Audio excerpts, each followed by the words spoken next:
A scathing new audit uncovers critical failings in a state program that is set up to prevent prescription drug abuse. The audit comes as the governor signs a law extending the program. Political specialist Sean Boyd joins us now at the Capitol. And Sean, this audit caught many by surprise. Karen, prescription drug monitoring programs, which is what we're talking about here, are in every state and are widely considered the best way to prevent overdoses. But the audit, which was just released, found Colorado's program is failing on every measure, that thousands of patients are doctor shopping to get multiple prescriptions, that dozens of providers are operating pill mills, and that the opioid overdose death rate has risen nearly 80% since the program was created in 2008.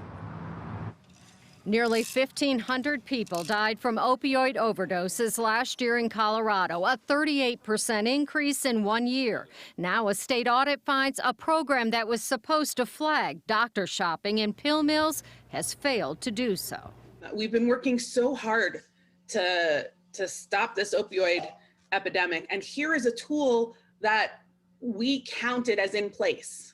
That tool, the Prescription Drug Monitoring Program, or PDMP, created by the legislature 13 years ago. It requires pharmacies keep a current database of all prescriptions for controlled substances, and doctors check it to make sure a patient doesn't have multiple prescriptions from different providers. Neither of those things are happening. The audit found nearly 9,000 Coloradans received prescriptions from at least 10 providers.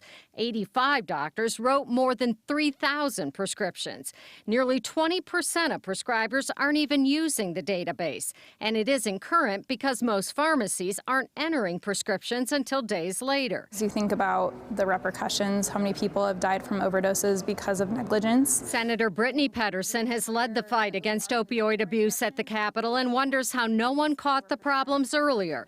Senator Jim Smallwood says there needs to be an enforcement mechanism. The oversight boards, so the pharmacy board, the medical board would be the ones that would have that authority, and I'd love to see them step up their game, including suspending licenses, revoking licenses. We have to walk this line very carefully because we don't want doctors to be so scared of prescribing opioids that they're cutting people off who are already physically addicted and they're turning to heroin instead. Representative Daphna Michelson-Janae, chair of the audit committee, says she plans to bring comprehensive legislation to make sure the program works as intended. But at the end of the day, this is something major that we missed. And this is something that truly could have the most significant impact on opioid overuse.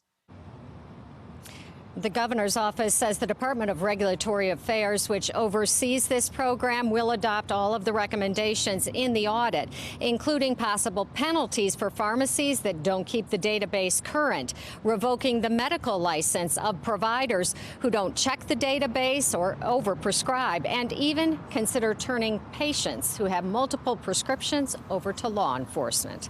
Live at the Capitol, Sean Boyd covering Colorado First.